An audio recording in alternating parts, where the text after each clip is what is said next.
Nous allons commencer avec les enfants. Que Dieu vous bénisse. La fois passée, nous avions parlé beaucoup de choses. Nous avions dit que cette photo, c'est le prophète Branham. Au-dessus de sa tête, c'est Jésus dans la colonne de feu. Ici, c'est la colonne de feu. Ici, c'est le prophète Branham.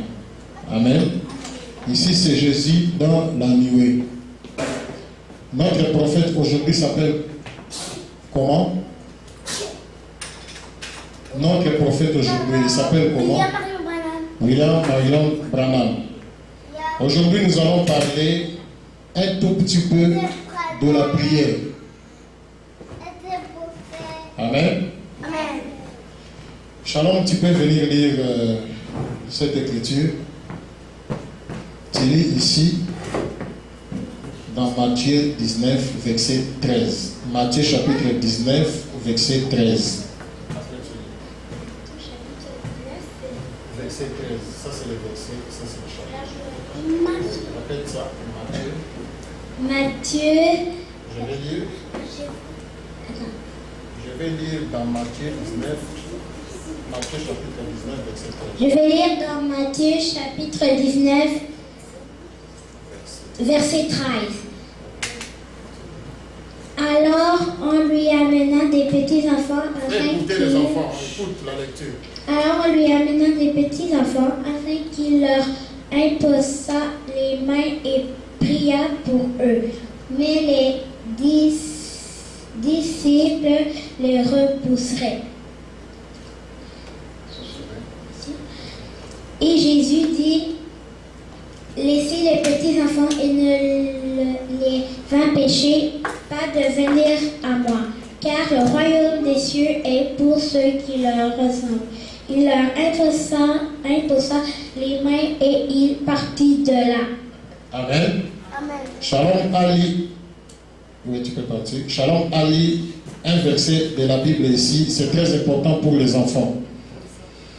Vous voyez, les enfants étaient venus à Jésus et les gens, les disciples, ceux qui étaient auprès de Jésus, ne voulaient pas que les enfants puissent venir à Jésus. Mais Jésus, qu'est-ce qu'il a dit, William? Alléluia. Qu'est-ce que Jésus a dit aux gens qui ne voulaient pas que les enfants viennent à lui?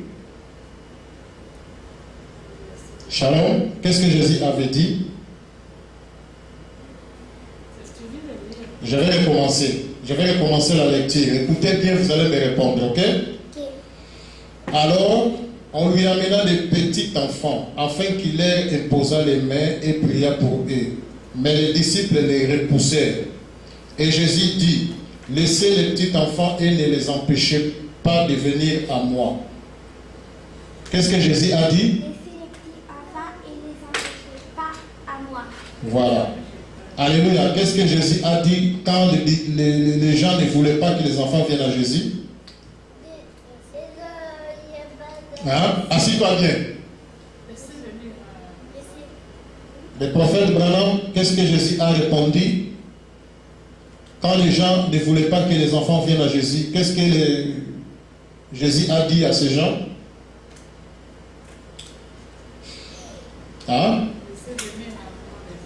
Jésus a dit, laissez les petits enfants et ne les empêchez pas de venir à moi.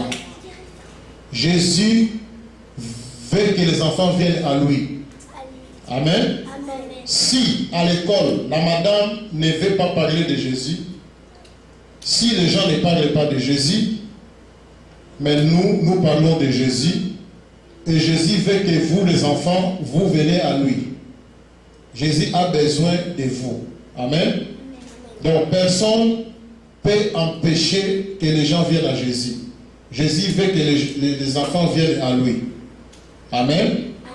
Alors, qui a prié le matin? Moi. Toi, tu as prié? Alléluia. Qu'est-ce que tu as dit à Jésus? J'ai dit Shalom.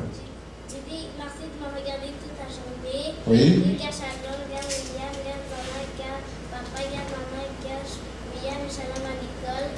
Et j'ai dit regarde papa à l'avion, regarde papa à son travail, regarde maman à son travail. Amen. Alors, on applaudit pour Alléluia. Le matin, tu as prié? Tu as oublié? Ok. Shalom, tu as prié le matin? Pourquoi? On n'a pas pensé. Seulement Alléluia qui prie le matin. Hein? Mais j'avais même pas attendu qu'Esther a prié. Oui, mais ne t'occupe pas d'Esther, il faut que tu t'occupes de toi-même, ok? On répète chaque fois ici le matin quand vous vous réveillez, vous devez prier vous-même.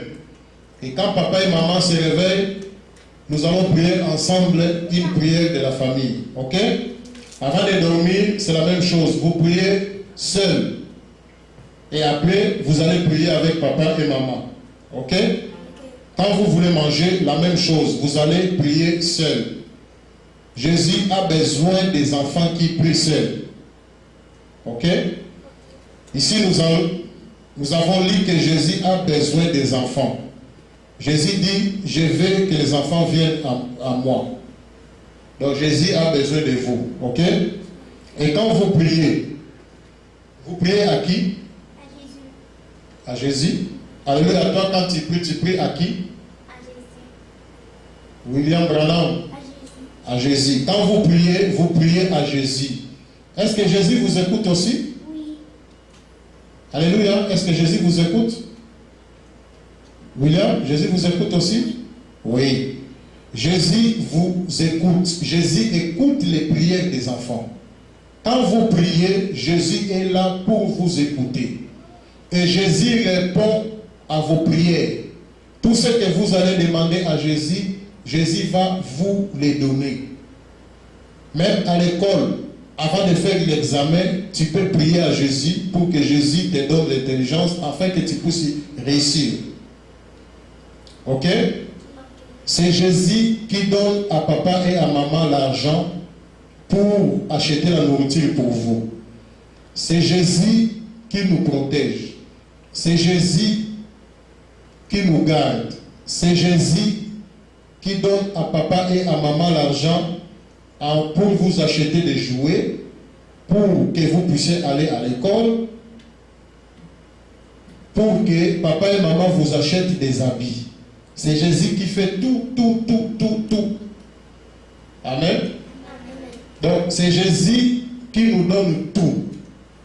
Même moi, c'est Jésus qui me donne l'argent pour vous nourrir. C'est Jésus qui nous donne l'argent pour vous acheter des habits.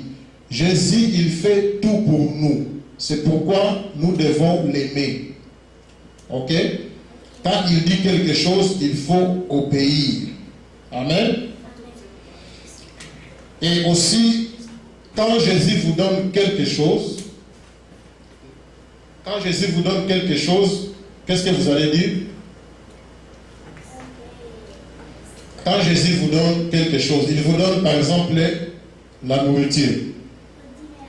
Merci Jésus. Quand papa et maman vous achètent des habits, qu'est-ce que vous allez dire? Merci Jésus. Quand tu dis merci Jésus, c'est aussi une prière que tu fais à Jésus. Amen. Alors, est-ce que vous allez demander quelque chose à Jésus aujourd'hui? Vous allez demander quelque chose? Hein? Alléluia, toi tu vas demander quoi?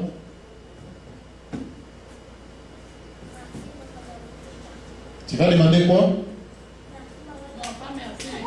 Non, qu'est-ce que tu vas demander à Jésus? Qu'est-ce que tu as besoin afin que Jésus te donne? Ok. Shalom, qu'est-ce que tu veux demander à Jésus? Pour qu'il nous donne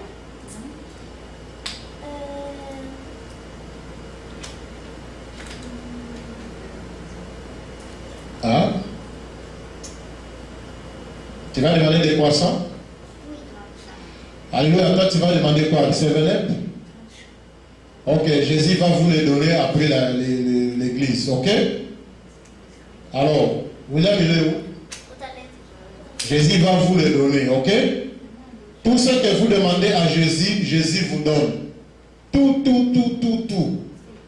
À l'école, avant de faire l'examen, il faut prier Jésus pour que Jésus vous donne l'intelligence pour réussir. Ok, alléluia.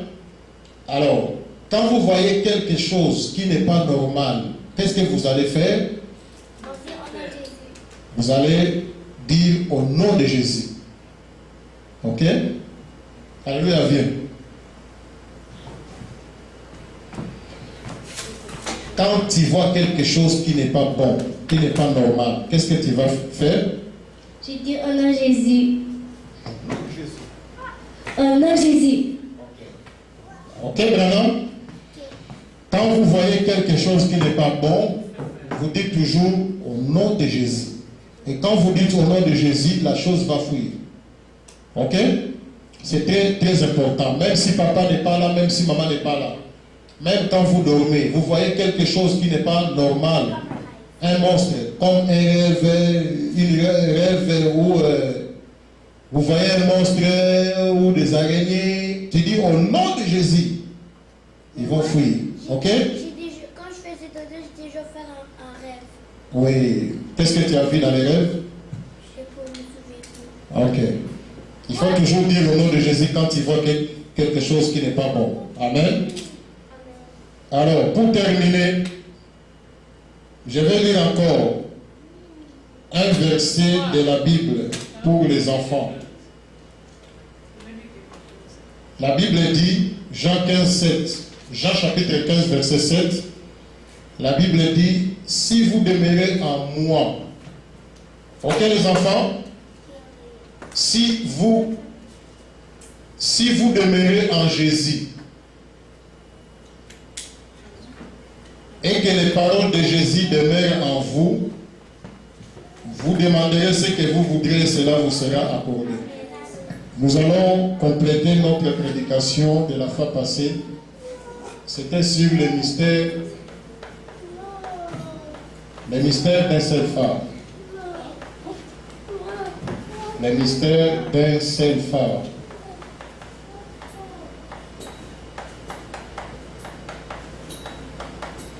Amen.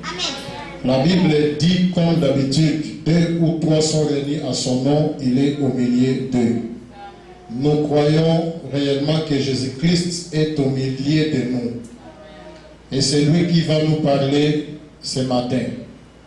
Ce Dieu-là, il nous a protégés durant toute la semaine. Il nous a donné la santé, il nous a donné le souffle de vie, il nous a donné à manger, il nous a tout donné et aujourd'hui, il nous a encore donné cette journée afin que nous puissions accomplir une écriture dans sa parole.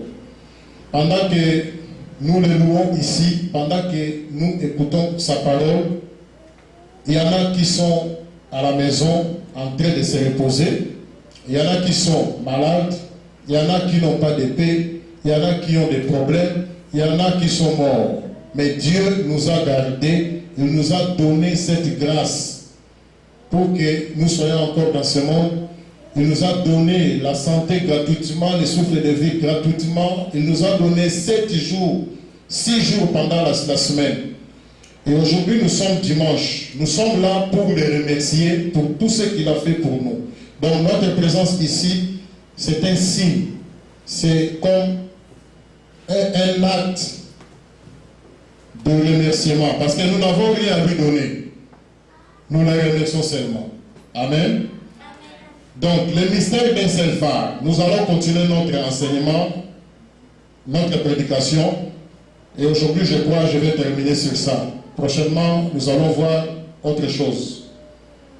Le mystère d'un seul phare. Pourquoi nous disons mystère? Parce que la voiture qui a tué William Marion Branham, cette voiture avait un seul phare.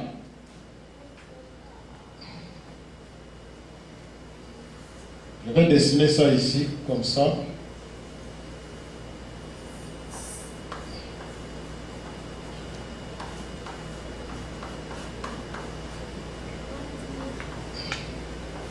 Cette voiture avait seulement un seul phare.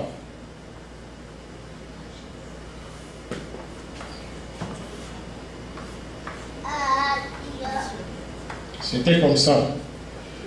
La voiture qui a tué William Marion Branham avait un seul phare. Nous disons mystère parce que tout ce que Dieu fait a une signification quelque part. Frère Branham dit, quand vous lisez votre Bible, quand vous lisez les brochures, si vous ne voyez pas Jésus dans cette écriture que vous lisez, il faut relire encore. Parce que Jésus est partout dans sa parole. Alors, cette voiture avait seulement un seul phare. Pourquoi cette voiture n'avait pas deux phares? C'est un mystère. Le conducteur de cette voiture avait 17 ans. Pourquoi il n'avait pas 20 ans? C'est un mystère. Cette voiture avait comme marque Chevrolet. Pourquoi ce n'était pas une Mercedes ou pourquoi ce n'était pas un Cadillac? C'est un mystère. Donc, tout ce que nous voyons dans la nature, c'est un mystère qui explique quelque chose. C'est pourquoi la nature, c'est aussi une Bible qui nous explique Dieu. Dans la Bible, Paul dit, la nature ne vous enseigne-t-elle pas? Et cette voiture ne vous enseigne-t-elle pas? Un jour, par la grâce de Dieu, nous allons expliquer pourquoi c'était la marque Chevrolet, pourquoi les conducteurs de cette voiture avaient 17 ans, et pourquoi c'était la nuit, pourquoi les conducteurs de cette voiture ne connaissaient pas ses parents, ils connaissaient seulement son oncle. Et avant l'accident, pourquoi ce conducteur, il était d'abord dans la prison. Tout ça, il y a un mystère caché là-dedans. Et par la grâce de Dieu, si Dieu nous fait grâce, s'il nous garde encore en vie, nous allons essayer de piécer ça. Donc aujourd'hui, nous continuons notre prédication sur le mystère d'un seul phare. Aujourd'hui, nous parlons seulement de ces phares.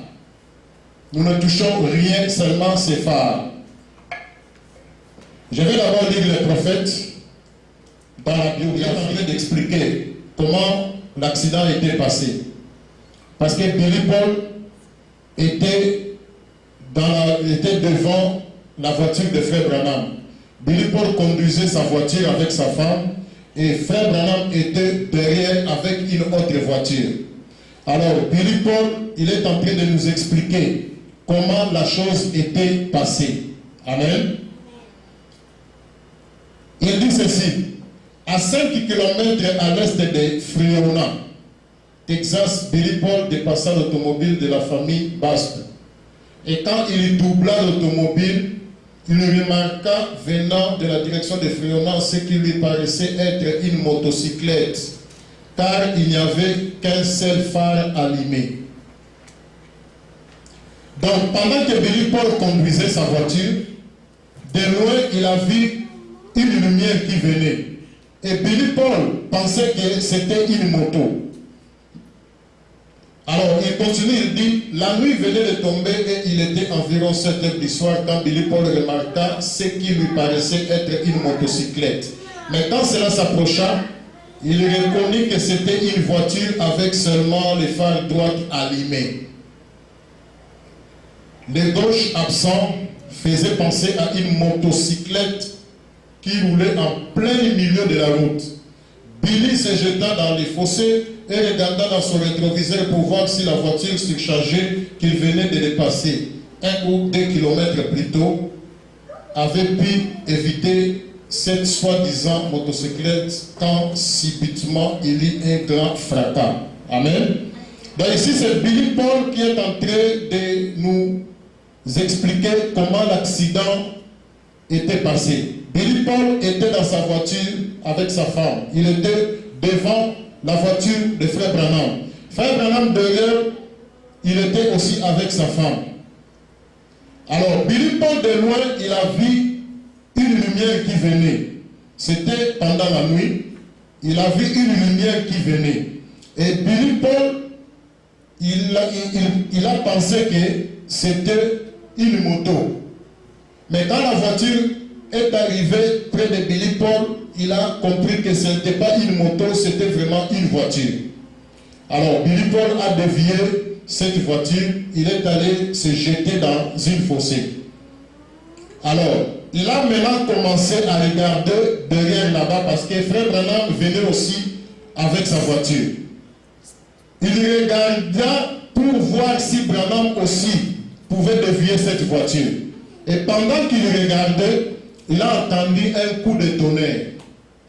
Car il a compris qu'il y a quelque chose d'anormal qui se passe là-bas. Billy Paul a tourné sa voiture, il retourna pour aller voir qu'est-ce qui se passe là-bas parce que Frère Branham ne venait pas encore. Alors quand Billy Paul a retourné pour aller voir ce qui se passe là-bas, il a vu que cette voiture a un seul phare, a touché la voiture de son papa et la voiture était complètement déclassée. Billy Paul a commencé à pleurer, ainsi de suite. Donc, ce que nous allons retenir ici, cette voiture avait seulement un seul phare. Et cette voiture a trompé Billy Paul. Billy Paul, il pensait que c'était une moto comme c'était la nuit. Il y avait seulement une lumière. Billy Paul pensait que c'était une moto. Mais quand la voiture s'approchait de Billy Paul a compris que ce n'est pas une moto, c'est vraiment une voiture. Il a dévié ça. Mais William Branham n'a pas pu dévier cette voiture. Il a coincé cette voiture et c'était l'accident. Alors, cette voiture a trompé Billy Paul. De loin, la voiture paraissait comme une moto. Mais quand la voiture s'approcha, c'est une voiture. De loin, c'est une moto. Mais quand la voiture s'approcha près de Billy Paul a compris que c'est une voiture. Cette voiture n'avait pas une identité correcte. Cette voiture avait une identité trompeuse. Cette voiture avait une identité floue. On ne comprenait pas c'est quoi. C'est un vélo, c'est une moto ou c'est quoi. Mais quand Billy Paul s'est approché de la voiture, il a compris que non, ce n'est pas une moto, ce n'est pas un vélo, c'est une voiture. Billy Paul, il est allé se jeter dans les fossés pour fuir cette voiture. C'est cette voiture qui a tué les prophètes. Comme j'ai dit au début, nous allons expliquer, peut-être, si Dieu nous garde encore en vie, nous allons tout expliquer parce qu'il n'y a pas de hasard. Dieu a permis que la voiture d'un seul phare puisse tuer Frère Branham. Pourquoi cette voiture n'avait pas de phare? Nous allons expliquer ça peut-être prochainement. Pourquoi le conducteur avait 17 ans? Pourquoi ce conducteur ne connaissait pas son père ni sa mère? Il connaissait seulement son oncle. Et avant l'accident, ce conducteur était dans la prison. Pourquoi c'était la marque Chevrolet? Tout ça, c'est un mystère. Et aujourd'hui, tout le mystère est révélé. Tout. Nous ne sommes pas dans les dénominations. Quand nous lisons, ça passe comme ça. Non. Tout ce qui est écrit dans la Bible ou dans les messages a une importance. Alors, la voiture n'avait pas une identité correcte. De loin, c'était une moto. Quand la voiture s'approcha de Billy Paul, c'est une voiture.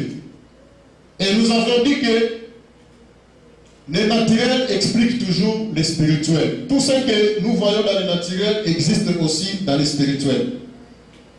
Quand nous entrons maintenant dans le spirituel, nous verrons que beaucoup de nos bien-aimés aujourd'hui sont en train de tuer les gens dans ces messages.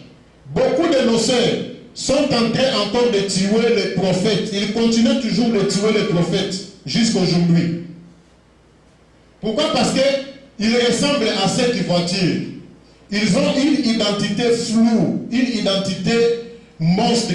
On ne comprend pas. Est-ce que c'est un frère, c'est une sœur, c'est un païen, c'est une païenne, c'est un prédicateur, c'est un païen. On ne comprend plus rien. C'est une confusion totale aujourd'hui dans les églises du message. C'est pourquoi nous sommes là pour dévoiler le diable. L'ennemi est entré parmi nous. Il a volé notre uniforme. Il est devenu comme l'un de nous. Nous ne comprenons plus qui est frère, qui ne l'est pas. Tu fais un petit business avec les frères. Les frères volent l'argent. Le pasteur, il est là en train de prêcher des promesses. Il est là en train de faire les miracles. Mais en cachette, il est en train d'engrosser les filles. Il est en train de voler. Il est en train d'escroquer.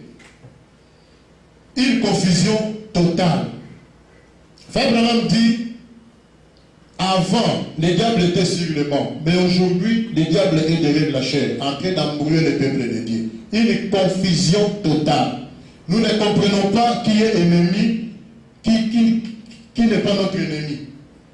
Donc c'est très, très, très dangereux aujourd'hui. C'est pourquoi nous sommes là pour dévoiler les diables. Alors, être chrétien aujourd'hui, ce n'est pas porter des photos de frère Branham sur ton corps. Être chrétien aujourd'hui, ce n'est pas porter la Bible dans ta main. Être chrétien aujourd'hui, ce n'est pas aller chaque dimanche à l'église. Être chrétien aujourd'hui, ce n'est pas lire seulement la Bible ou les brochures ou avoir beaucoup de brochures à la maison. Être chrétien aujourd'hui, ce n'est pas faire des débats, ce n'est pas même la connaissance. Mais être chrétien aujourd'hui, c'est être comme Jésus. Être chrétien aujourd'hui, c'est être un petit Jésus sur cette terre. Amen. C'est ça l'identité d'un chrétien. Un vrai chrétien, il est comme Jésus sur cette terre. Un vrai chrétien, il est un petit Jésus sur cette terre. Quand il marche, les gens voient Jésus. Les païens nous demandent, mais où est Jésus? Où est Jésus? Même quand je fais l'évangélisation, des fois les blancs me demandent, mais il est où? Il est où? Donc, ces gens doivent voir Jésus en nous. Être chrétien aujourd'hui, c'est être un petit Jésus sur cette terre. Tu es au travail, les gens vont témoigner que c'est un chrétien. Ne témoigne pas toi-même que je suis chrétien, non. Les gens vont témoigner de toi. À Antioche, c'est la première fois qu'on a parlé de ce mot chrétien. C'était dans la ville d'Antioche, dans l'acte des apôtres.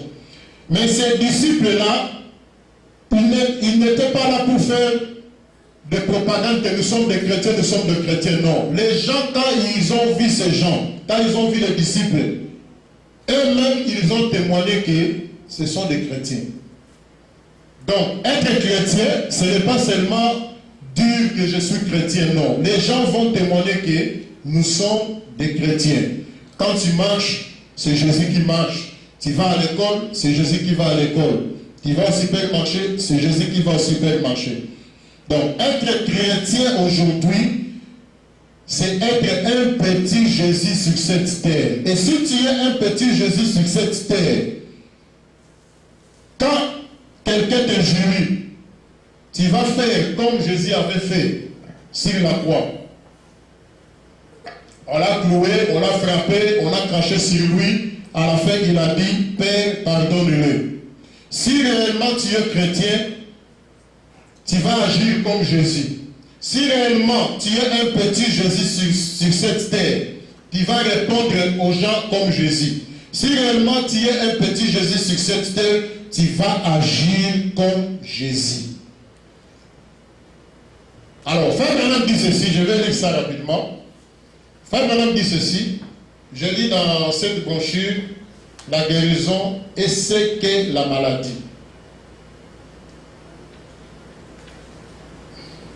Frère Branham dit au paragraphe 22, juste en bas là-bas pour gagner le temps, il dit, et les esprits ne peuvent provenir que de deux sources. C'est soit de Dieu, soit du diable. Il n'y a pas de position intermédiaire entre les deux. Il n'existe pas de demi-chrétiens. Avez-vous déjà vu un homme à la fois ivre et sobre? Avez-vous déjà vu un oiseau à la fois tout blanc et tout noir? Vous n'avez jamais vu un saint pécheur. Vous êtes soit un chrétien, soit un pécheur. Frère Branham dit, il n'y a pas un oiseau à la fois noir et blanc. Et Frère Branham dit, les esprits ne peuvent provenir que de deux sources. C'est soit de Dieu, soit du diable. Donc, quelqu'un ne peut pas avoir deux identités à la fois.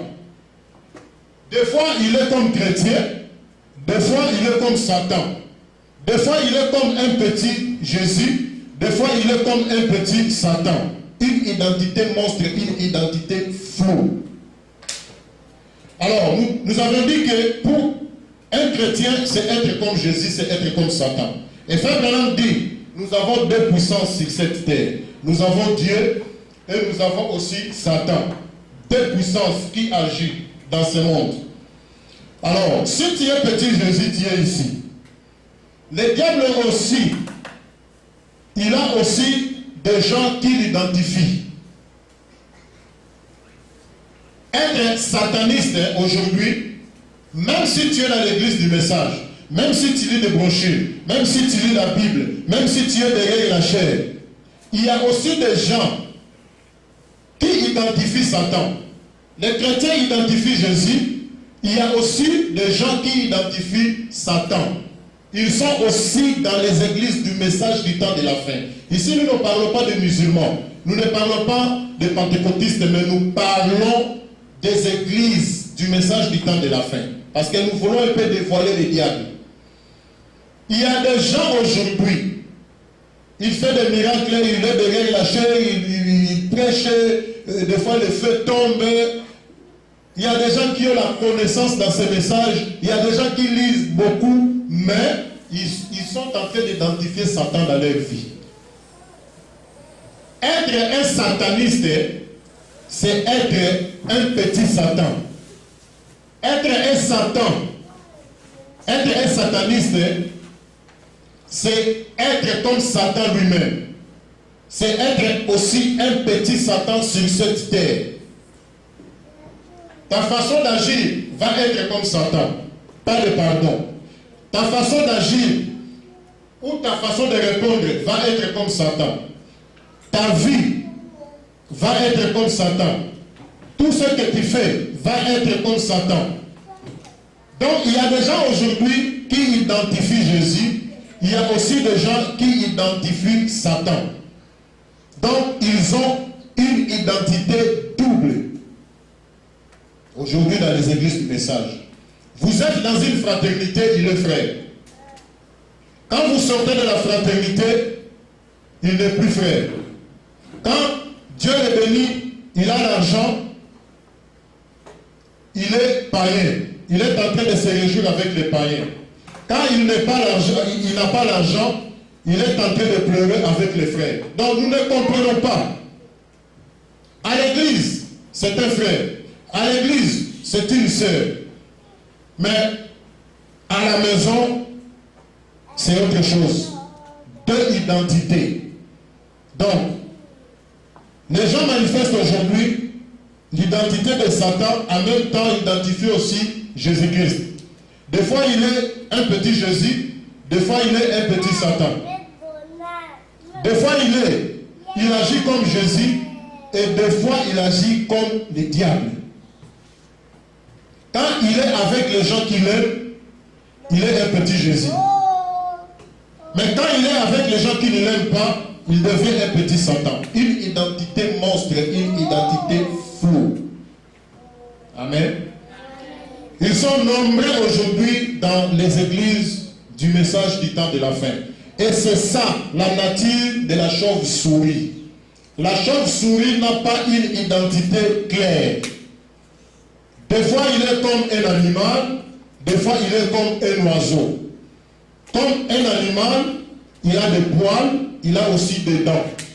Comme un oiseau, il a des ailes, il peut voler. Donc, une identité floue. Quand il est allé dans une fraternité quelque part, la chauve-souris, les frères ont crié, « Ah, notre frère, que Dieu te bénisse !» Ils ont commencé à fraterniser. Mais, quand les frères ont commencé à rire, la chauve-souris aussi a ri. Et les oiseaux ont vu qu'il a des dents. Ils nous ont crié, mais comment toi tu es un oiseau, tu as des ailes, mais tu as des dents. tu n'es pas des nôtres. On a chassé la chauve-souris. La chauve-souris est allée chez les animaux.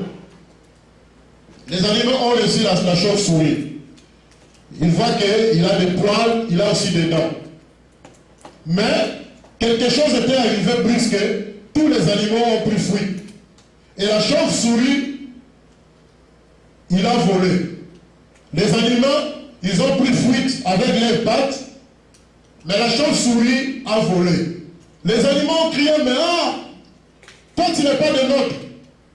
Tu n'es pas de nôtres. Nous ne volons pas, mais comment toi tu voles? Et la chauve-souris était restée seule, parce que son identité était floue. Son identité n'était pas normale. C'est ça même la voiture qui a tué William Marion Branham. Une identité floue, une identité monstre. Et ces frères-là qui ont deux identités à la fois, c'est eux qui sont en train de continuer de tuer William Branham jusqu'aujourd'hui. Parce que la fois passée, nous avions dit qu'aujourd'hui, Branham, c'est toi, c'est moi. Aujourd'hui, nous sommes des messagers sur cette terre. Et il y a des frères qui continuent à nous tuer. Il y a des frères qui continuent toujours à tuer William Branham jusqu'aujourd'hui. Ce sont ces frères-là qui ont une identité monstre, une identité floue. On ne comprend pas si ce sont des frères ou ce sont des païens. C'est une sœur ou c'est une païenne. C'est un frère ou c'est un païen. C'est un prédicateur ou c'est un païen. Ce sont ces gens-là qui sont en train de tuer même la parole jusqu'aujourd'hui. Ils sont en train de crucifier Christ pour la seconde fois. Ils sont en train de tuer même le message. Ils sont en train de tuer nos frères. Ils sont en train de tuer nos sœurs, nos frères. Ils sont en train de tuer même les églises du message du temps de la fin. Je vais lire encore une citation de Frère Branham. Frère Branham dit ceci.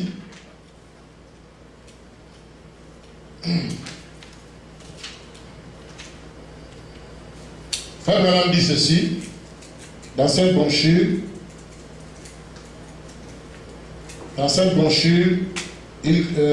l'accusation, par exemple, 268, il dit ceci. Pierre a dit dans son accusation, dans Actes, lisons un peu cela. Pierre, lorsqu'il a vu la chose se produire, c'est qu'il avait fait l'esprit, Écoutez, Pierre défendait Christ face à ce qu'il avait fait. Je suis en train de défendre ce que sont les évangiles. Moi, Pierre accusait ces gens-là d'avoir tué l'homme, Christ, qui était la parole. Moi, c'est-à-dire William Branham, j'accuse cette génération parce qu'elles essaient de tuer la parole qui est rendue manifeste dans l'homme. Donc, il y a des gens aujourd'hui qui continuent à tuer la parole. Parce que Branham, il est la parole pour ce temps. Et Frère Branham dit, j'accuse cette génération parce qu'elles essayent de tuer la parole qui est rendue manifeste dans l'homme. C'est-à-dire le message du temps de la fin. Il y a des gens qui continuent à tuer le message aujourd'hui. Il y a des gens qui continuent à tuer William Branham aujourd'hui. Ce sont ces gens-là qui ont une identité monstre, une identité floue. Frère Branham continue, il dit ceci dans paragraphe 115. Et aujourd'hui, j'accuse cette bande de ministres ordonnés. Ils crucifient par leur credo et dénomination devant les gens, le Dieu même qu'ils prétendent aimer et servir. J'accuse ces ministres au nom du Seigneur Jésus à cause de leur doctrine, qui prétendent que les jours de miracles sont passés et que le baptême d'eau au nom de Jésus-Christ ne suffit pas et qu'il n'est pas correct. Et me fondant sur chacune de ces paroles auxquelles ils ont substitué leur credo. Je les accuse d'être coupables et le sang de Jésus-Christ est entre leurs mains, parce qu'ils crucifient de nouveau le Seigneur Jésus pour la deuxième fois. Ils crucifient Christ aux yeux des gens, leur ôtant la chose, même qu'ils sont censés de leur donner, et ils y ont substitué autre chose, un credo d'église pour la popularité. Frère Branham dit qu'il y a des gens aujourd'hui. William, mets-toi là-bas. Frère Branham dit qu'il y a des gens aujourd'hui, c'est-à-dire de prédicateurs, qui sont en train de tuer la parole jusqu'aujourd'hui. Ils sont en train de tuer les messages. Ils sont en train de tuer même les églises du message. Frère Branham dit, j'accuse ces bandes de ministres. Ils sont derrière la chair. Ils sont en train de crucifier Christ pour la seconde fois à cause de la popularité. Amen. Et ces gens-là qui ont une double identité, en réalité, ce sont des sorciers modernes. Parce que la sorcellerie, avant, ça se faisait comment? Un sorcier, il a une double identité, il a une double nature.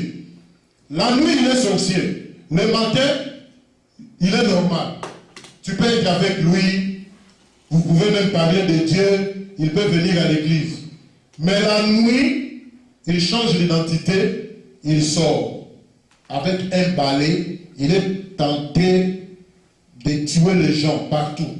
C'est ça, un sorcier. Mais aujourd'hui, la technologie est avancée. Les sorciers là ne tuent pas seulement pendant la nuit, même pendant le jour. Et ces sorciers là, ils sont même dans des églises du message du temps de la fin. Ils sont en train de tuer, pas comme les sorciers tuaient la nuit. Mais, Frère Branham dit ceci. Quand quelqu'un te critique, quand quelqu'un parle à mal de toi, il est en train de te tuer. Quand quelqu'un ne parle pas en bien de toi, quand quelqu'un te critique, Frère Branham dit, il est en train de te poignarder. Les sorciers, avant, ils tuaient la nuit. Mais aujourd'hui, nous avons des sorciers modernes. La technologie est avancée dans le monde du ténèbre. On a maintenant des sorciers dans les églises du message en train de tuer aussi, sans le savoir. Donc le diable nous a aveuglés de voir seulement des sorciers qui sortaient la nuit. Mais dans les églises, nous ne voyons pas de sorciers. Celui qui parle mal de son frère ou de sa sœur, il est en train de les tuer. Celui qui critique, celui qui tue l'influence de son frère ou de sa sœur, Frère Branham dit qu'il est en train de la poignarder, il est en train de le tuer. Donc tuer aujourd'hui, ce n'est pas seulement sortir la nuit. Tuer aujourd'hui, quand je parle à mal de toi, je suis en train de te tuer. Quand je tue ton témoignage, ton influence, Frère Branham dit je suis en train de te tuer. Donc, aujourd'hui, nous avons beaucoup de sorciers dans les églises du message. Beaucoup. Ils sont là en train de tuer les frères, de tuer les pasteurs, de tuer même l'église de Dieu. Ils sont là en train de tuer la parole de Dieu. Alors, un sorcier, il a double nature. La nuit, il est sorcier. Pendant le jour, il est normal. La nuit, il est sorcier. Pendant le jour, il est normal. Quand il vient dans l'église du message, il est normal. Il a laissé sa sorcellerie peut-être dans un arbre quelque part.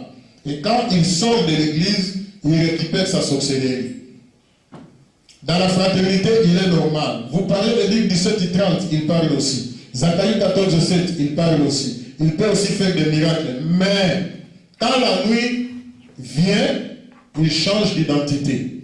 Là, il reste nu, il prend un balai, il vole. Tous ces frères-là qui ont des identités, ce sont des sorciers modernes. En ce jour-là, Dieu va les classer dans les mêmes rangs que les sorciers qui sortent la nuit. Nous les chrétiens, nous avons une seule identité. C'est l'identité de Jésus-Christ. Même quand quelqu'un te jurie, quelqu'un te fait du mal, tu as une seule identité. Tu vas répondre comme Jésus, tu vas agir comme Jésus-Christ. Si tu dis que tu es chrétien, on te jurie, toi aussi tu es jury. Là c'est double identité. Amen. Donc c'est très dangereux. Nous les chrétiens, nous avons une seule identité, c'est l'identité de Jésus-Christ. Nous reflétons seulement l'identité de Jésus, pas l'identité de Satan. Alors, quand nous regardons, par exemple, dans la tentation de Jésus-Christ, là, nous sommes maintenant dans Matthieu 4, et verset 4. Jésus était avec le diable. Jésus a répondu au diable, il est écrit. C'est-à-dire, le diable a dit à Jésus, il est écrit. Jésus aussi a dit, il est écrit. Le diable a dit, il est écrit. Donc, le diable donnait seulement une lumière. Et Jésus, il ajoutait une autre lumière. Le diable donnait une lumière seulement. Il est écrit. Jésus ajoutait aussi une autre lumière parce que Jésus savait que si tu viens avec une lumière seulement, tu vas tuer les gens. Tu vas tromper les gens. Ce n'est pas une identité claire. La parole est dans sa totalité. Dieu est dans la totalité de sa parole. Le diable dit, il est écrit. Jésus dit aussi, il est aussi écrit. Il est écrit, il est aussi écrit. Le diable a amené une seule lumière et Jésus a ajouté une autre lumière. Il est écrit, il est aussi écrit. Il est écrit, il est aussi écrit. Amen.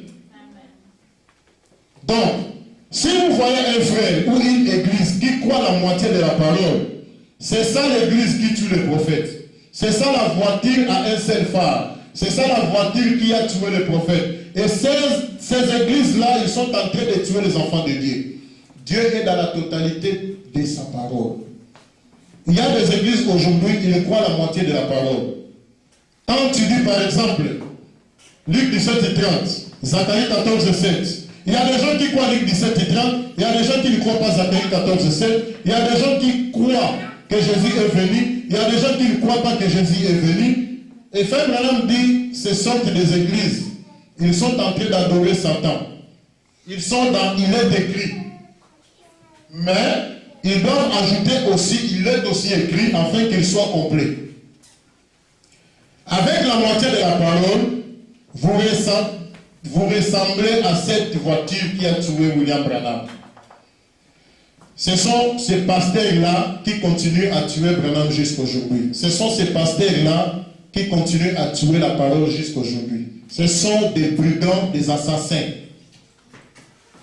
Aujourd'hui, nous parlons des assassins. Nous regardons à la télé des assassins qui tuent les gens. Mais aujourd'hui, dans les églises du message, nous avons aussi beaucoup d'assassins derrière la chair. Ils sont en train de tuer les enfants de Dieu. Ils sont en train de tuer nos sœurs. Ils sont en train de tuer nos frères à cause d'une seule lumière, la moitié de la parole. Nous, dans ce message, nous sommes appelés pour manger tout. Quand nous mangeons l'agneau, nous mangeons tout. Nous mangeons même les ongles. Nous mangeons les intestins. Nous mangeons la tête. Nous mangeons tout sauf rien. Alors, une église qui ne croit que la moitié de la parole, c'est ça la voiture qui a tué les prophètes. Un frère ou une sœur qui croit seulement la moitié de la parole, c'est lui, la voiture qui a tué les prophètes. Il est écrit, il est aussi écrit. Il est écrit, il est aussi écrit. Amen. Et moi aussi, je ne crois pas aux pasteurs qui prêchent seulement la Bible. C'est eux, la voiture qui a tué William Marion Branham. Il y a des pasteurs comme ça, quand il est derrière la chair, Bible, depuis qu'il a commencé jusqu'à la fin. Il n'a même pas lu une brochure, il n'a même pas lu Frère Branham. Ce sont ces gens-là qui continuent à tuer les prophètes aujourd'hui. Ce sont ces pasteurs-là qui continuent à tuer William Branham aujourd'hui. La Bible, c'est la parole de Dieu. La Bible, c'est le livre de Dieu. Et la Bible, c'est un livre sacré. Je crois à la Bible et nous croyons tous à la Bible. Mais un pasteur, quand il monte derrière la chair, il ne peut pas seulement présenter la Bible. Ça, c'est la voiture qui a tué William Branham. Parce que la Bible, Frère Branham dit, c'est la forêt du prophète. La Bible, c'est la forêt du prophète. Donc, cette Bible-là, c'est pour le prophète. Cette Bible, ce n'est pas pour nous. Nous, notre mission est de lire la Bible. Mais l'interprétation ne vient pas de la Bible. L'interprétation vient du message. L'interprétation vient du brochure. Nous lisons la Bible et nous prenons l'interprétation dans les brochures. Donc, nous avons deux lumières. La Bible et nous avons aussi les brochures. La Bible, c'est pour les prophètes. C'est la forêt du prophète. Quand tu entres seul dans cette Bible, tu vas te perdre.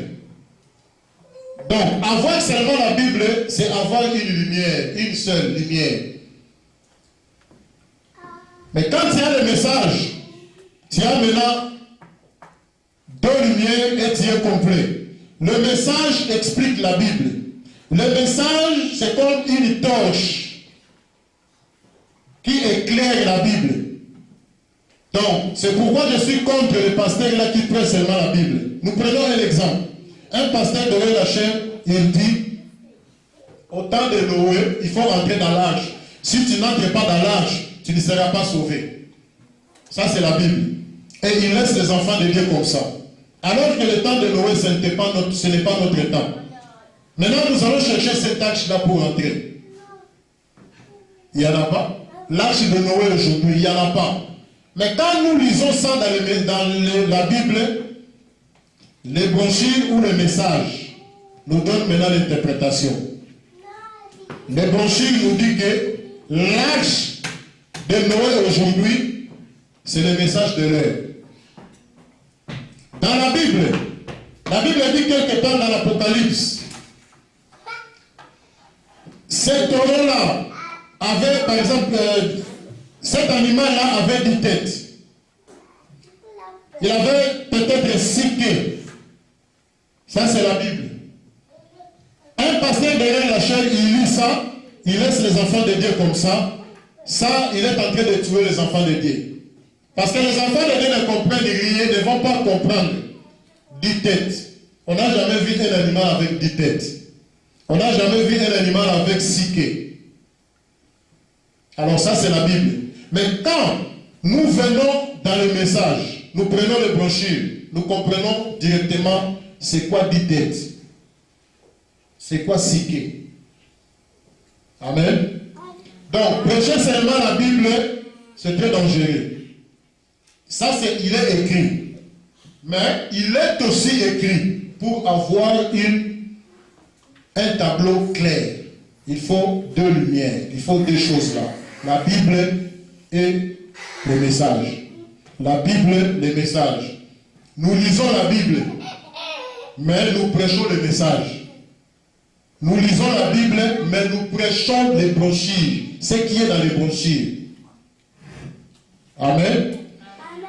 Donc, les dénominationnels, par exemple, et c'est seulement la Bible, la Bible, la Bible. Même beaucoup de pasteurs du message aujourd'hui, la Bible, la Bible, la Bible, la Bible, la Bible. Ils sont en train de tuer les gens. C'est ça la voiture qui a tué les prophètes. Il est écrit. Ils doivent ajouter aussi, il est écrit. Amen. Prêcher la Bible, non. Lisons la Bible, oui. Mais nous prêchons les messages. Amen. Alors nous sommes appelés à manger tout, sauf rien. Tout ce qui est dans la parole, tout ce qui est dans le message, c'est pour nous. C'est ça notre nourriture. Toutes les promesses qui sont accomplies aujourd'hui, c'est ça notre nourriture. Nous allons tout manger, tout croire, sauf rien. Comprendre ou ne pas comprendre, nous disons seulement Amen. Au cas contraire, nous sommes aussi la voiture qui a tué les prophètes, avec la moitié de la parole seulement. Il y a des gens aujourd'hui qui disent qu'ils croient tout dans ces messages. Des pasteurs qui disent que nous croyons tout ce que Branham a dit. Mais en réalité, beaucoup ne croient pas encore. Beaucoup sont encore avec une lumière. Beaucoup sont encore comme cette voiture qui a tué les prophètes. Beaucoup donnent une identité floue, une identité monstre. Et quand nous sommes venus dans le message, les gens pensaient que dire seulement Branham est prophète, dire seulement Branham est prophète, c'est fini.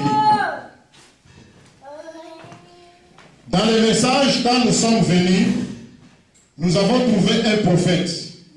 Nous croyons à ce prophète et nous croyons aussi à tout ce qu'il dit, tout ce qui est dans le message. Si réellement nous croyons tout ce que Branham a dit, nous allons tout mettre en pratique. Tout ce que nous lisons dans le message, nous allons le mettre en pratique. Je vais donner seulement 2 exemples pour prouver qu'il y a des gens qui ne croient pas William Branham aujourd'hui. Il y a des gens qui ne croient pas toute la parole aujourd'hui. Si par exemple,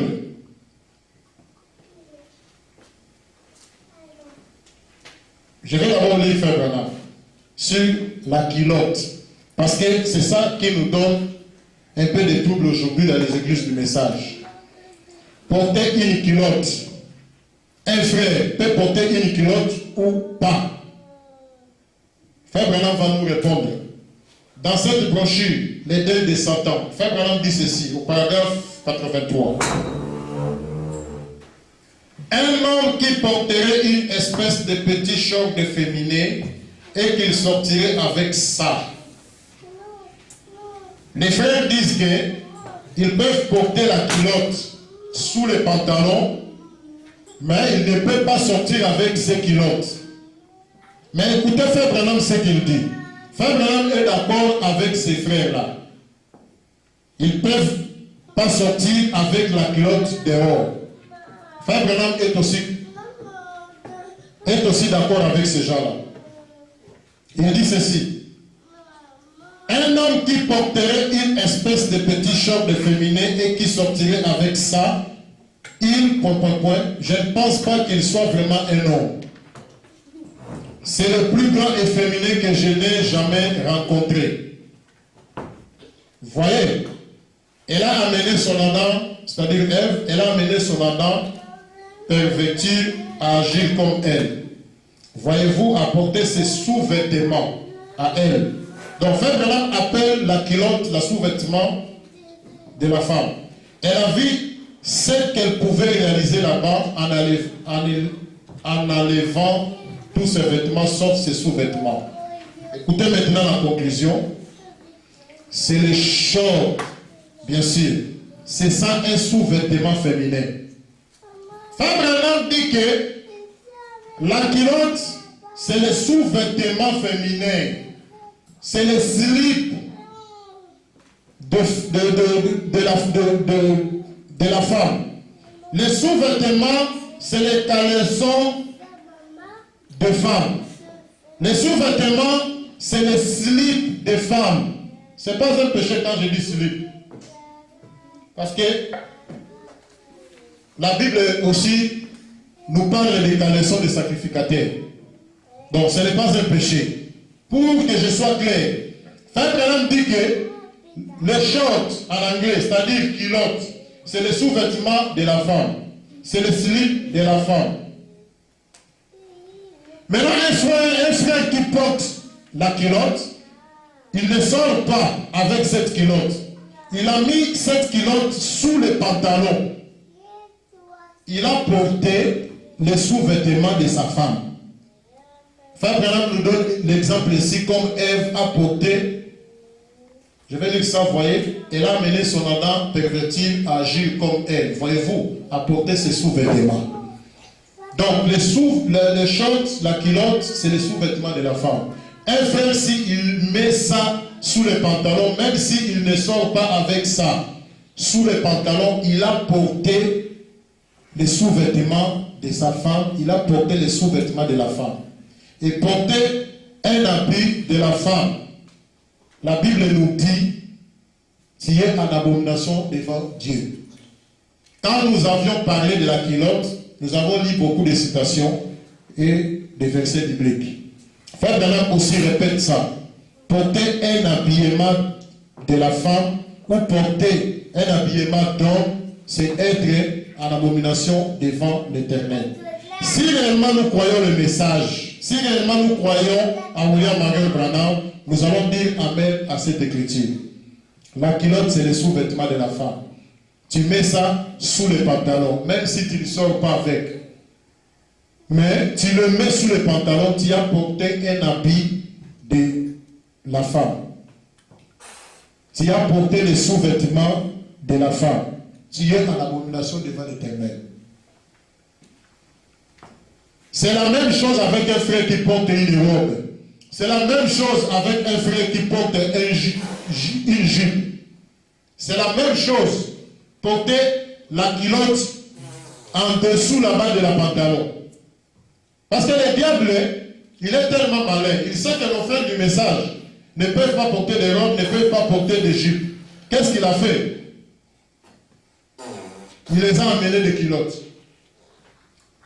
Si nous sommes aujourd'hui 100 frères, je crois que 98 personnes, 98 frères portent des culottes sous leurs pantalons. Ils portent des sous-vêtements de leurs femmes sous la pantalon. Oh non, je ne sors pas avec ça. Le frère Branham dit c'est le sous-vêtement de la femme. Tu ne peux pas porter ça même en dessous de ton pantalon. Tu es en abomination devant l'Éternel. Je vais lire encore une citation pour prouver qu'il y a des gens aujourd'hui qui ne croient pas à William Branham. Je lis dans les signes, paragraphe 369. Frère Branham dit ceci. Alors, que faites-vous quand vous l'appliquez à votre maison? Vous vous débarrassez de toutes les ondilles. Écoutez ce que Branham appelle les ondilles. Vous prenez toutes les jupes courtes.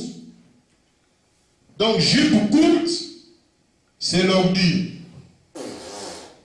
Les shorts, c'est-à-dire des culottes. Frère Branham dit, c'est l'ondille. Des jeux de cartes. Frère Branham dit, c'est l'ondille. Les cigarettes, ondille. Les postes de télévision, Frère Branham dit, c'est l'ondille. Encore, et vous jetez tout cela dehors quand vous décidez d'appliquer les signes. Amen. Frère Branham dit jetez tout dehors, c'est-à-dire les shorts, les cartes, les jupes courtes, toutes ces choses-là, les cigarettes, jetez ça dehors. Même la télévision, jetez ça dehors. C'est ça, appliquer les signes. Nos frères du message aujourd'hui, ils ont jeté les jeux de cartes dehors. Ils ont jeté les jupes courtes dehors. Ils ont jeté la cigarette dehors. Mais quand nous arrivons à la télévision, ils disent non. Mais Frère Branham dit, toutes ces choses-là, ce sont des ondilles. C'est la saleté dans nos maisons. Jetez ça dehors. Branham regardait la télévision ou pas? Oui. Branham regardait la télévision. Quand nous avions parlé de l'affaire vision, je crois qu'on avait tout expliqué. On a dit des citations où Branham regardait la télévision. On a aussi lu beaucoup de versets bibliques. Branham regardait la télévision, oui. Mais pourquoi il nous dit ici de jeter la télévision dehors? Branham, chez lui, il n'avait pas une télévision. Il regardait la télévision chez les voisins. Dans nos maisons, nous ne pouvons pas avoir ça. Si nous voulons regarder une émission, nous pouvons aller regarder ça chez nos voisins. Je crois que nous avons parlé beaucoup de choses. Et à ce temps-là, quand Branham a prêché sur la télévision, il y avait beaucoup de gens qui commençaient à poser des questions. Et nous avons dit que dans ce message, Branham nous a enseigné la volonté parfaite et la volonté permissive. Nous avons lu beaucoup de citations, je crois. La volonté parfaite, c'est ce que Dieu veut. La volonté permissive, c'est ce que l'homme veut. Dieu a déjà dit jeter dehors. Quand vous commencez à poser beaucoup de questions, quand vous commencez à déranger les prophètes, quand vous commencez à déranger les prophètes viennent aujourd'hui. Mais frère Branham, est-ce que la télévision, si on regarde des bonnes choses, mais frère Branham a dit, ça dépend de la façon que vous l'utilisez. Mais une chose grave, frère Branham appelait la télévision l'enfer vision. Nous fouillons l'enfer, mais nous mettons encore l'enfer vision dans notre maison, dans nos maisons. Frère Branham appelle ça l'enfer vision. Comment un chrétien peut mettre l'enfer dans sa maison? Une chose encore qui est suspect, Branham dit, ça dépend de la façon que tu l'utilises. Mais lui-même n'avait pas ça. Et la citation que nous avions lue la fois passée, Frère Branham dit, Dieu m'a dit. Donc c'est l'ainsi dit le Seigneur, Dieu a dit à William Branham de ne pas avoir la télévision dans sa maison. Et Branham, il est la voix de Dieu pour nous aujourd'hui. Il nous a dit aussi de ne pas avoir ces trucs dans nos maisons. Il y a des frères qui, ça dépend de la façon que tu utilises. Frère Branham l'a dit ici. C'est vrai. Mais c'est quelle volonté, parfaite ou permissive? Dieu a permis. Pour les gens qui veulent, Dieu a permis. Mais dans la volonté parfaite, Dieu dit non. Jetez tout ça dehors. Avec la télévision à la maison, voulu ou pas, tu es en train de tuer tes enfants, tu es en train d'ensorceler tes enfants. Nous avions lu beaucoup de citations quand nous avions parlé de l'enfer vision.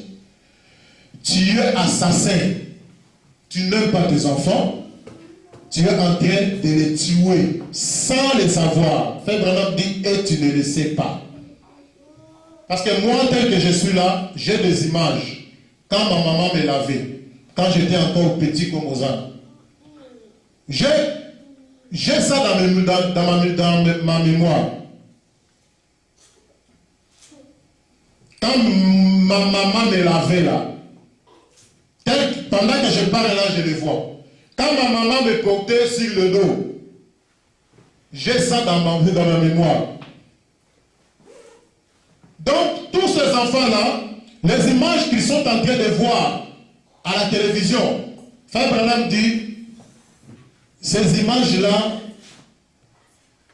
la mémoire est en train d'enregistrer toutes ces images-là. Et petit à petit, quand l'enfant commence à grandir, les images sont toujours en lui. Quand il sera grand, il va essayer aussi de les pratiquer. Parce que ces images-là, ce sont des démons. Ils sont en train de se développer petit à petit, petit à petit, petit à petit. C'est Frère Branham qui le dit. Nous avions lu beaucoup de citations. Frère Branham dit, jetez ça dehors. Si tu veux regarder une émission, va chez les voisins comme Frère Branham. Si tu veux avoir une télévision, Frère Branham, dans une autre citation que nous avions lue, Frère Branham dit, si tu veux la voir, tu peux la voir. Si tu veux la voir, tu peux. Mais moi, Dieu m'a dit de ne pas la voir. Nous avons lu cette citation. C'est très dangereux. Si nous croyons au prophète aujourd'hui, si nous ne sommes pas comme cette voiture, nous devons croire toute la parole. Au cas contraire, nous sommes cette voiture qui a tué les prophètes et qui continue à tuer les prophètes aujourd'hui. Branham dit A, nous disons B. Branham dit C, nous disons D.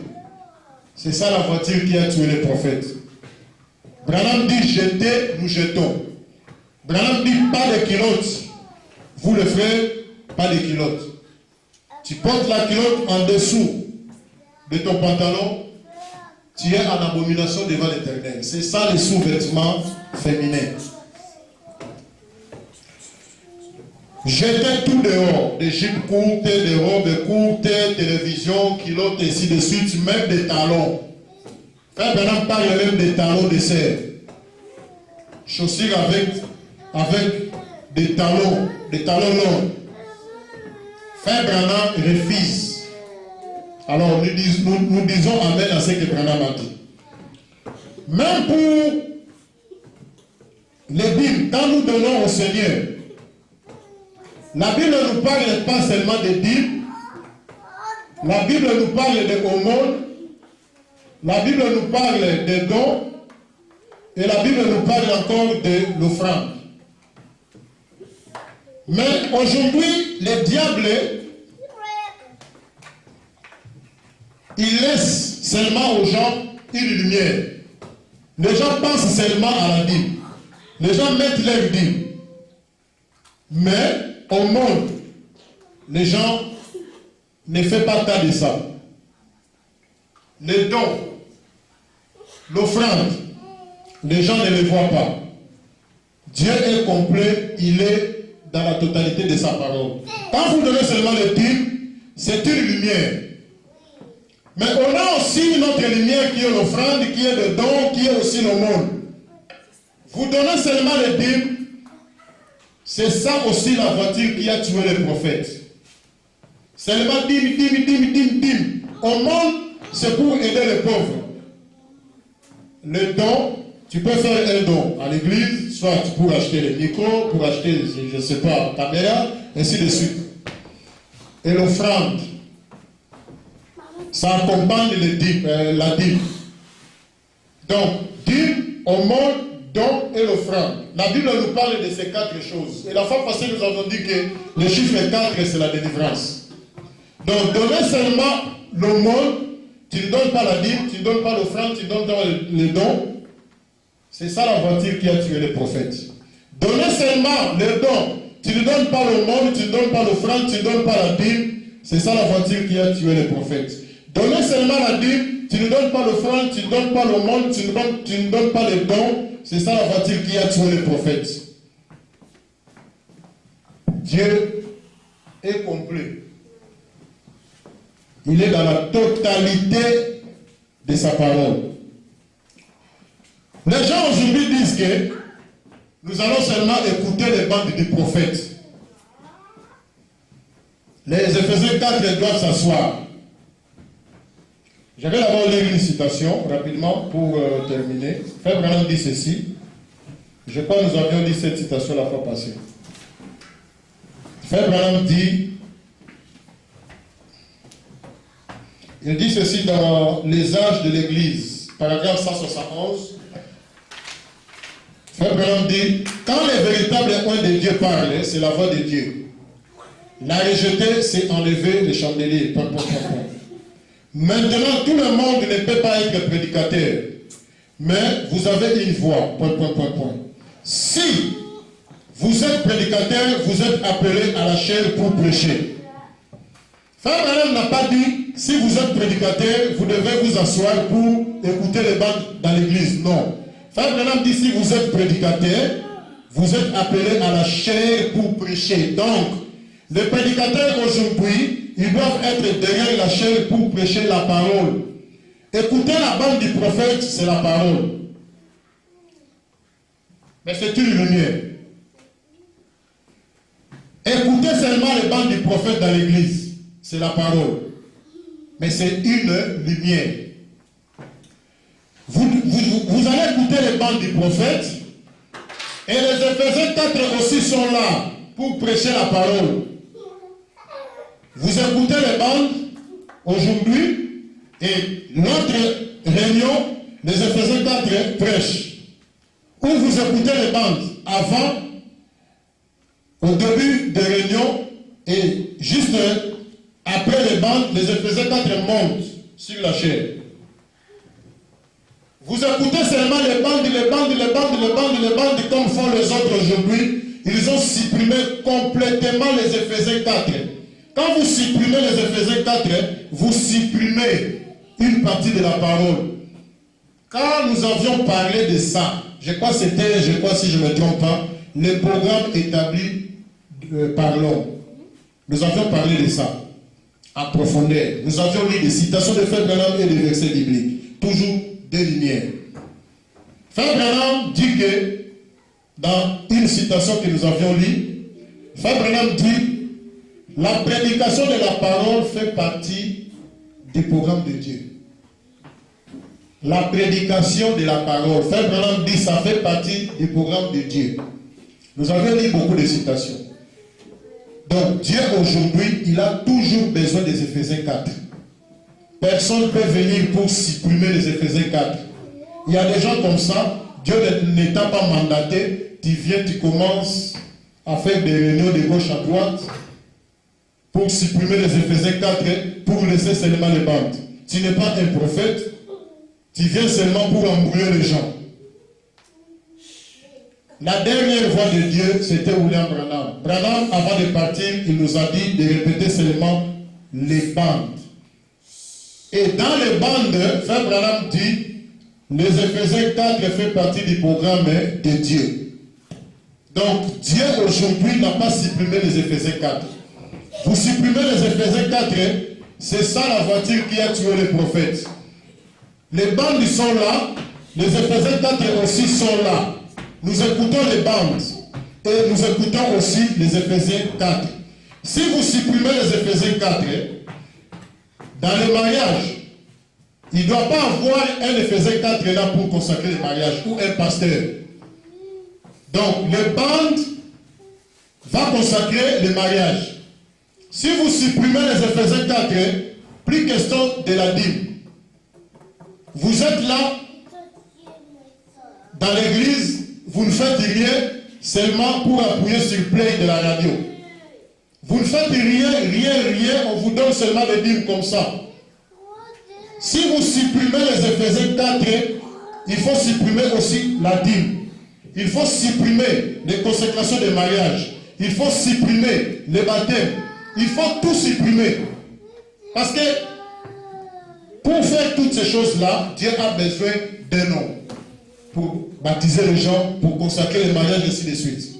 Même pour diriger la réunion, Dieu a toujours besoin d'un homme.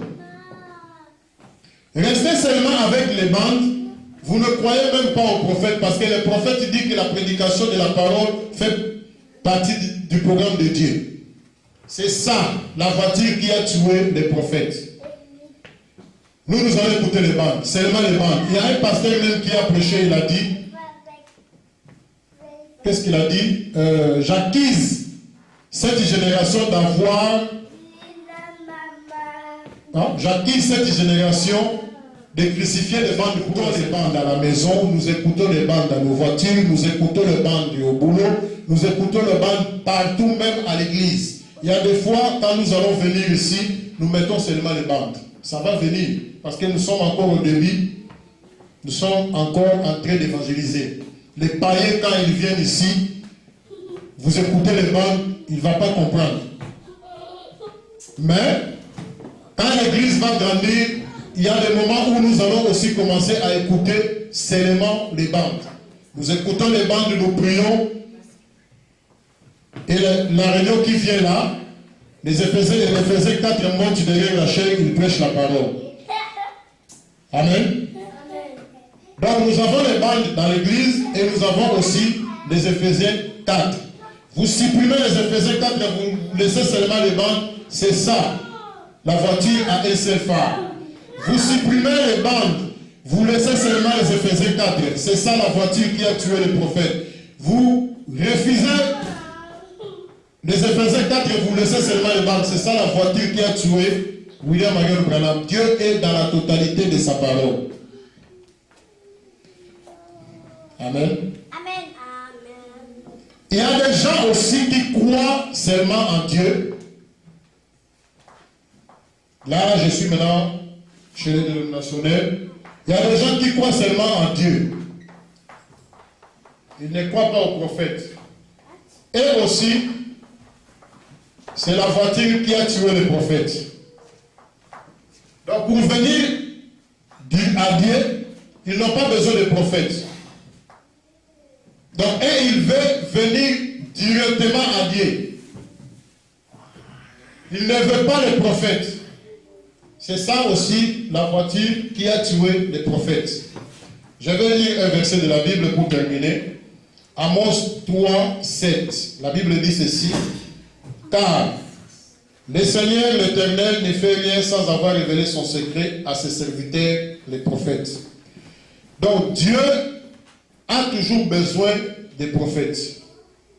Amos dit l'Éternel, c'est-à-dire Dieu, ne fait rien sans avoir révélé son secret à ses serviteurs, les prophètes. Donc dans ce verset, nous voyons deux personnes, Dieu et les prophètes. Dieu ne fait rien sans les prophètes. Sans les prophètes, Dieu croise les bras. Sans les prophètes, Dieu ne fait rien.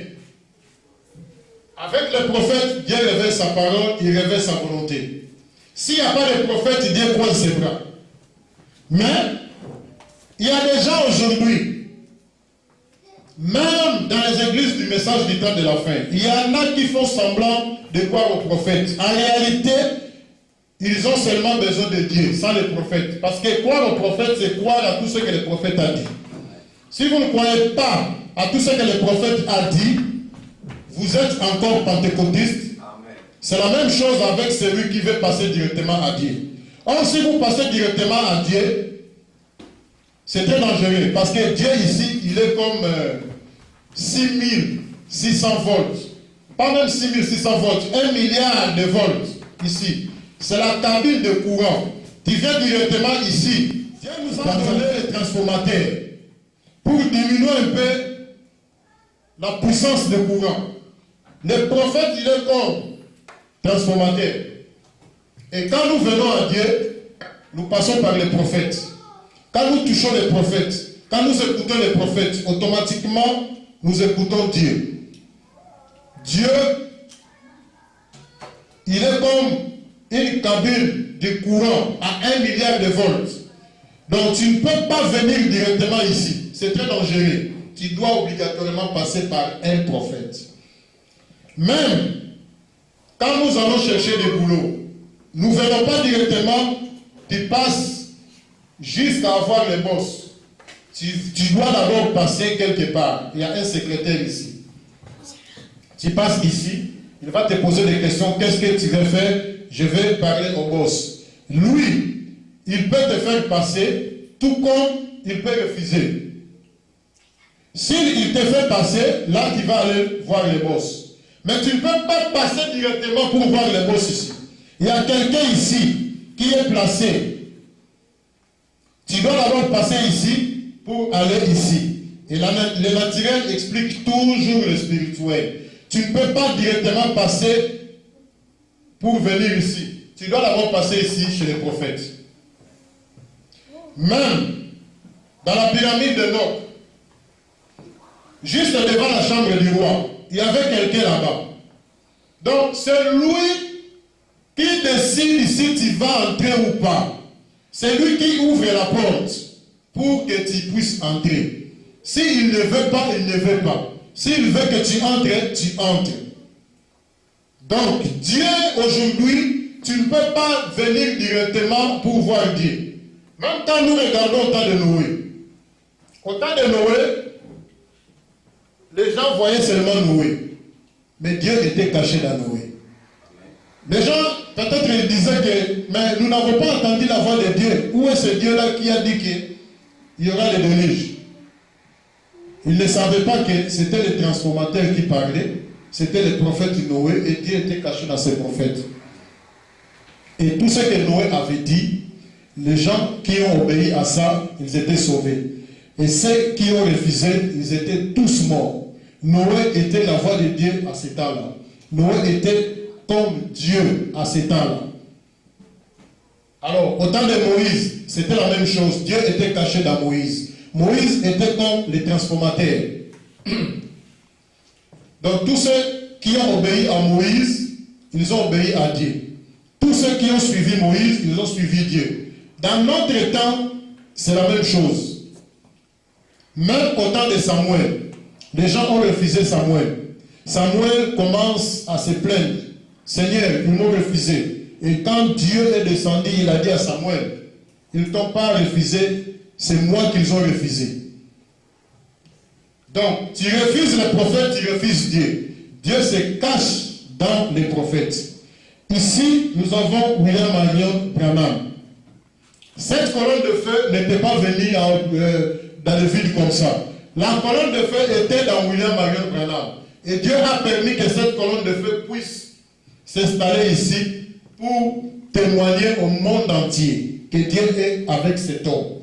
Cette colonne de feu, Frère Branham dit, il a voilé ça depuis sa naissance. Cette colonne de feu était en lui. Cette colonne de feu, c'est Dieu. Dieu était caché en lui. Vous refusez William Branham, vous refusez la colonne de feu, vous refusez aussi Dieu. Tu acceptes William Branham, tu acceptes Dieu. Donc, c'est toujours comme ça. Quand vous venez avec un seul phare, c'est-à-dire Dieu, Dieu, Dieu, ça les prophètes, vous êtes cette voiture. Toutes ces églises-là qui refusent les prophètes, ils sont ici. Ce sont des églises dangereuses. Ce sont des pasteurs très dangereux. Ce sont des frères très, très, très dangereux. Quand nous parlons de dénominationnel, même dans les messages, il y a des gens qui refusent les prophètes aujourd'hui. Le fait seulement de ne pas croire à tout ce que le prophète a dit, obligatoirement tu es en train de refuser les prophètes, parce que la Bible dit un père de lever fait lever toute la pâte. Nous sommes appelés à croire à tout ce que William Marion Branham a dit. Alors, il y a des frères qui ont deux identités, double identité. Il est frère, en même temps il est païen. Il peut manifester la nature de frère, il peut aussi manifester une nature sataniste. C'est une sœur, des fois, c'est comme une païenne. Il y a des sœurs aussi qui dominent. Ils ont deux identités. À l'église, nous les voyons des sœurs. À la maison, ce sont des frères, des hommes. Dans la fraternité, ce sont des sœurs. À la maison, il devient homme. Le mari dirige, elle dirige aussi. Donc, double identité. On ne comprend pas, c'est une sœur ou c'est un frère. Nous, dans les messages, c'est les frères qui dirigent. Mais il y a des sœurs aussi qui commencent à diriger. Ils sont devenus comme des frères, double identité. La Bible dit par exemple, les désirs de la femme, le désir de la femme se portera vers son mari. Tous les désirs de la femme se portera vers son mari. Tout. La femme veut acheter quelque chose, par exemple, au Jean Talon. Son mari n'est pas là. Le désir là d'acheter ses vêtements, il doit appeler son mari. Parce que ce désir-là va aller d'abord chez son mari. Le mari peut dire oui, il peut dire non. Tous les désirs de la femme va se diriger vers son mari. Mais aujourd'hui, ce n'est pas le cas.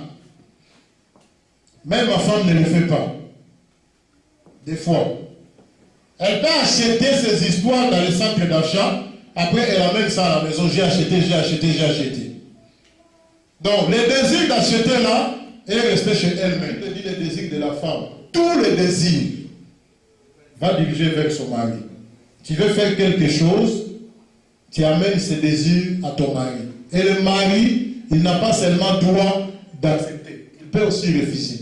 Parce que c'est lui qui est plus spirituel de la maison. Et sa parole, c'est ainsi dit le Seigneur de la maison, et Dieu honore ça. S'il dit non, c'est non. Il dit oui, c'est oui. Cet habit-là que tu as porté, par exemple, pour aller dans une fête, avant de porter l'habit, nos sœurs doivent d'abord aller chez leur mari. Je vais porter ça. Est-ce que c'est bon? Non. Il peut dire oui, il peut dire non. Tous les désirs de la femme vont se diriger vers son mari. Et si la femme refuse, il veut seulement que ce désir à elle, elle doit seulement l'appliquer elle-même. C'est ça la voiture qui a tué le prophète. C'est une sœur à double face. C'est une sœur à double identité. Elle est comme une sœur, elle est comme une païenne. Nous ne comprenons pas son identité. Des frères escrocs. Il est avec toi, il parle de Jésus, il parle du message. Tu fais un petit business, il vole l'argent. Ce sont aussi des sorciers. Double identité. La nuit, il est sorcier. Le jour, il est normal. Derrière la chaîne, il est pasteur. Mais à la maison, il devait païen. Derrière la chaîne, ici à l'église, il est pasteur. Mais après 5 ans, 10 ans, vous commencez à entendre des histoires. Comme je connais un pasteur quelque part, en Angola. Il a engrossé presque la moitié, pas engrossé, mais il est sorti avec presque la moitié de ceux de l'église. Presque la moitié. Et ils sont nombreux, ils sont, je crois, presque à 100, à 200. Lui, il est sorti avec presque la moitié des sœurs de l'église. Et pas une seule fois. Il sortait, il sortait, il sortait. Après un moment, la chose était connue de tous. Assis-toi, il ne veut pas s'asseoir. Assis-toi, il ne veut pas s'asseoir. Même si tu as un vrai ministère, tu dois quand même t'asseoir. Tu dois te consacrer encore davantage. Parce que le fait de tomber, c'est un démon qui est en toi. Et si tu ne veux pas t'asseoir, tu veux toujours prêcher, tu es toujours derrière la chair, le démon là est toujours en toi. Après 1 mois, 2 mois, 3 mois, 6 mois, 1 année, tu vas recommencer les mêmes bêtises. Et beaucoup de ces pasteurs-là qui tombent, ils continuent toujours à prêcher sans consécration, sans chercher la face de Dieu. Après 1 année, 2 ans, vous allez entendre qu'il est encore tombé. Donc c'est un démon, tu dois t'asseoir, on doit prier pour toi pour chasser ces démons. Et tu continues ton ministère. Donc, on ne comprend pas aujourd'hui qui est pasteur, qui est prédicateur, qui ne l'est pas. Tous les mondes sont derrière la chair, mais leur vie n'est pas correcte. C'est comme un pasteur quelque part. On a parlé de lui. Moi, j'étais même content. Quand il a parlé de ça, il a prêché que le fait d'accueillir des pasteurs, tu mets des pannes, les pasteurs montent sur les pannes, tout ça, vous ne l'aimez pas. Le pasteur là, il a prêché une bonne prédication. Il a parlé beaucoup de choses qui n'est pas correctes dans ses messages. Le fait d'accueillir un pasteur avec des pannes, vous commencez à chanter pour le pasteur, vous faites des two-shots pour le pasteur. Le pasteur il a condamné ça.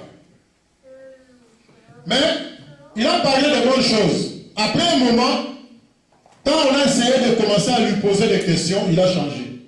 Il a dit, oh non, vous m'avez mal compris. Non, on t'avait bien compris. C'est ce que vous faisiez. Et maintenant, toi, tu refuses ça. Tu as prêché ça. Après un moment, quand les attaques ont commencé, il a fait une vidéo pour dire que vous m'avez mal compris. Une double identité. On ne te comprend pas. Tu es où? C'est ça la voiture qui a tué William Branham. On ne comprend pas qui tu es. Tu es une moto ou tu es une voiture. Tu es un pasteur ou tu es un païen ou tu es... On ne comprend pas ton identité. Tu as bien prêché. Après un moment, tu dis non, on m'avait mal compris. C'est ça la voiture qui a tué les prophètes et qui continue de tuer les prophètes jusqu'aujourd'hui. Amen. Je crois, je m'arrête là pour aujourd'hui et c'est fini pour cette prédication, le mystère d'un seul phare.